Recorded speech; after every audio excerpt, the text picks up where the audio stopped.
New normal atau pola hidup baru ini gencar digaungkan. Jalan adaptasi dijadikan cara baru, meski penyebaran virus belum mampu dikendalikan. Namun skenario ini dinilai justru akan meningkatkan penularan karena belum saatnya kita melakukan pelonggaran. Masyarakat masih abai akan protokol kesehatan. New normal diprediksi tak akan berjalan sesuai dengan harapan. Lantas, seperti apa skenario new normal di Indonesia? Inilah Satu Meja The Forum, New Normal, cara baru hadapi pandemi.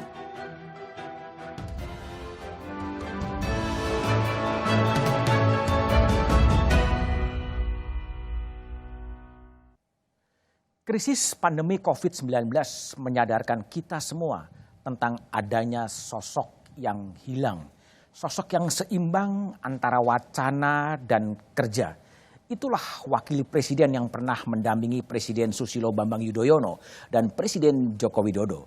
Sosok itu adalah Yusuf Kala yang kini menjabat Ketua Umum Palang Merah Indonesia. Saya akan berbincang dengan Pak Yusuf Kala yang juga Ketua Dewan Masjid Indonesia dan juga menjadi kolumnis di harian Kompas.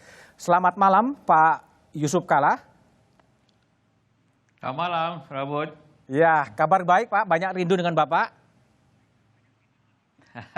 Terima kasih, sama-sama. Oke, baik Pak Yusuf Kala. Saya ingin teringat ya ketika Pak Yusuf Kala pada 5 Februari bertemu dengan sejumlah pemimpin redaksi ya sebagai Ketua Umum Palang Merah Indonesia. Kemudian Pak Yusuf Kala pada waktu itu menitipkan kepada pemimpin redaksi satu box masker dengan catatan, ini bakal jadi barang langka. Dan kemudian terjadi pandemi dan kemudian betul menjadi barang langka.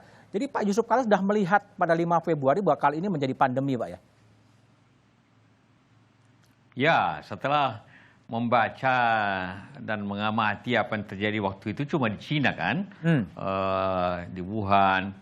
Sejak akhir Januari kita di PMI sudah membicarakan bahwa ini akan risiko akan terjadi penularan ke Indonesia karena dekat dengan Cina. Karena itu kita harus siap menghadapi itu. Karena itu kita mengundang Anda waktu itu tanggal 5 untuk Februari. menjelaskan apa yang akan terjadi. Ya Februari. Setelah itu saya jelaskan pada waktu itu akan terjadi ini nanti dan penyebaran. Karena itu bilang ini Anda butuh masker nanti karena ini barang langka ini nanti. Dan kan betul kan setelah itu hanya satu bulan setelah itu mencari masker susah. Untung saya kasih Anda semua satu box satu orang. Tapi itu mengartikan bahwa kita dengan data yang ada sudah memperkirakan akan terjadi bahaya ini. Artinya Pak Yusuf Kala bahwa memang pemerintah sedikit agak lambat ya mendeteksi bahwa COVID ini akan menjadi pandemi seperti sekarang. Ya sebenarnya pemerintah mengetahui juga akan risiko ini walaupun menafsirkan bahwa ini tidak berbahaya, hanya kurang berbahaya dengan menganggapnya seperti flu biasa dan sebagainya dan dapat segera sembuh sendiri. Nah, kan semua penafsiran itu, pengertian itu, langkah-langkah itu sama yang terjadi di Amerika, sama yang terjadi di Eropa, menganggap enteng masalah, hanya timbulnya baru dipahami setelah menular banyak gitu kan. Nah itu akibatnya susah dikendalikan. Oke, jadi memang ada menganggap enteng pada saat awal dan kemudian terjadi seperti sekarang. Nah untuk mengejar Pak, mengejar sikap menganggap enteng sekarang, apa yang Bapak sarankan kepada pemerintah sekarang ini? Begini, kita tahu semua virus ini penyebarannya luar biasa cepatnya dan berbahayanya. Jadi saya sudah tulis di Kompas juga kan, ya, bahwa di dunia ini 1 juta pertama itu butuh 2 bulan lebih. Tapi untuk 1 juta bulan kedua, 1 juta berikutnya hanya butuh 16 hari.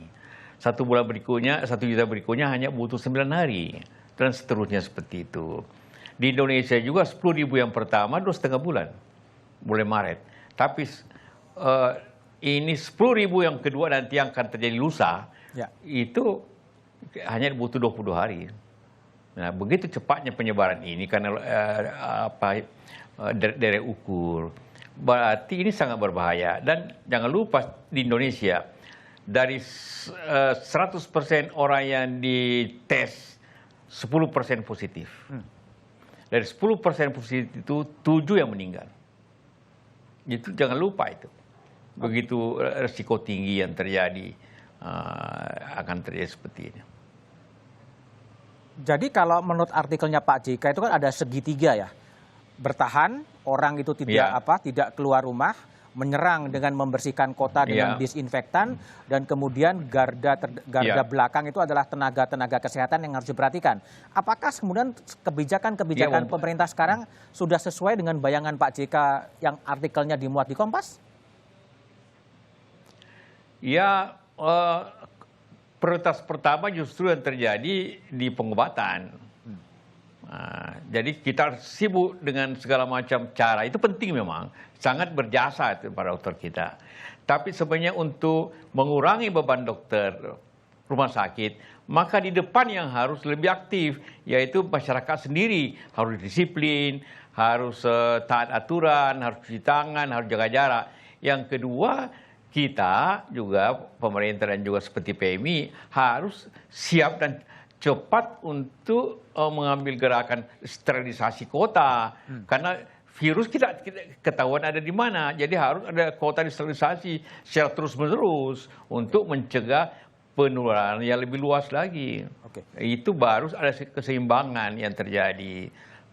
Baru bisa terjadi suatu penurunan seperti itu. Oke, Pak JK, kalau Pak JK lihat ya dari kebijakan atau minimal dari pernyataan-pernyataan dari pemerintah yang pada awalnya memang kita berperang melawan COVID-19, sekarang kemudian mengatakan kita harus menerima kenyataan, kita harus berdamai dengan COVID-19. Ini persoalan pada diksi berperang dan berdamai atau seperti apa Pak JK lihat?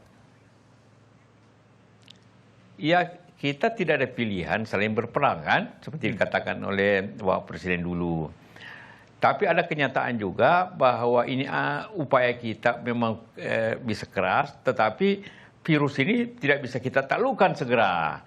Sehingga kenyataannya kita harus hidup di tengah-tengah banyaknya virus. Tidak berarti berdamai, tapi suatu kenyataan bahwa kita harus menjaga tetap waspada, menjaga diri dan hidup dengan protokol yang ada untuk mencegah penularannya kepada kita.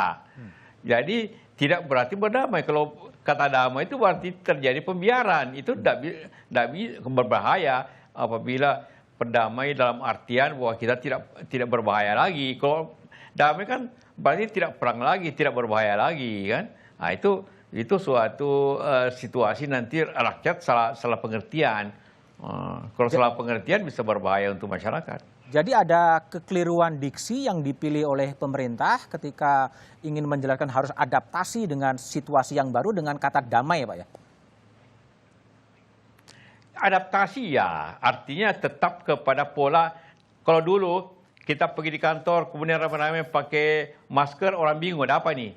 Nah, sekarang sebaliknya, kalau Anda tidak pakai masker, kenapa tidak pakai masker? Nah, contohnya seperti itu. Itu kehidupan baru, itu norma baru yang harus berjalan. Mungkin sampai 2 tahun kita harus begini, sampai diketemukan dia punya vaksin. Seperti itu, norma-norma atau pola kehidupan baru yang berjalan, supaya kita tetap mengetahui bahwa virus ini berbahaya. Tetap berbahaya. Jadi jangan ada di antara kita menafsirkan bahwa ini sudahlah, karena terjadi, mari kita jalan sama-sama dengan virus. Ini kita menjudikan kematian. Menjudikan masyarakat. Kematian. Oke. Pak JK, kalau kita lihat ya, PSBB. Karena kalau kita tidak waspada masuk sama kita, itu kan efeknya berbahaya. Oke. Kalau Pak JK lihat ya, PSBB itu pembatasan sosial berskala besar terus dikampanyekan. Tapi kalau kita lihat hari ini, di sejumlah pasar-pasar, di sejumlah tempat semuanya begitu padat, begitu riuh. Padahal tanpa masker. Ini yang salah di mana? Masyarakat yang tidak tahu atau PSBB kemudian digemakan terus tapi tanpa ada enforcement atau gimana Pak JK? Ya dua-duanya, tiga-tiganya. Artinya bahwa PSBB kan bukan hanya sekedar suatu istilah, tapi mempunyai suatu aturan-aturannya jelas, apa yang boleh, apa yang tidak boleh. Jadi kita tahu semua itu yang dibuat oleh Menteri Kesehatan sebagai otoritas untuk itu. Kemudian dijalankan oleh gugus tugas dan oleh pemerintah daerah. Karena pemerintah daerah yang meminta itu PSBB itu. Karena itulah maka pastilah pemerintah daerah, pemerintah pusat, otoritas hukum harus bertindak tegas untuk menegakkan aturan yang dibikin sendiri oleh pemerintah. Artinya tidak boleh harus jaga jarak, toko-toko mal harus tutup, masjid pun harus ditutup, rumah ibadah gereja harus tutup. Semua kan aturan-aturan yang tercantum dalam PSBB itu. Jadi kita tentu masyarakat tidak meminta banyak, tidak meminta yang tidak hanya meminta agar aturan itu ditegakkan baik oleh masyarakat, apalagi pemerintah yang memberikan yang buat aturan itu sendiri. Oke. Pak JK, jadi sekarang juga muncul wacana baru soal new normal ya, kehidupan yang normal yang baru gitu. Kalau menurut pandangan Pak JK, apakah new normal ini memang mengarah kepada relaksasi dan karena tekanan-tekanan ekonomi yang cukup berat, atau sebetulnya apa? Dan apakah masyarakat juga sudah paham dengan istilah new normal? Tapi jawaban Pak JK setelah jeda berikut ini.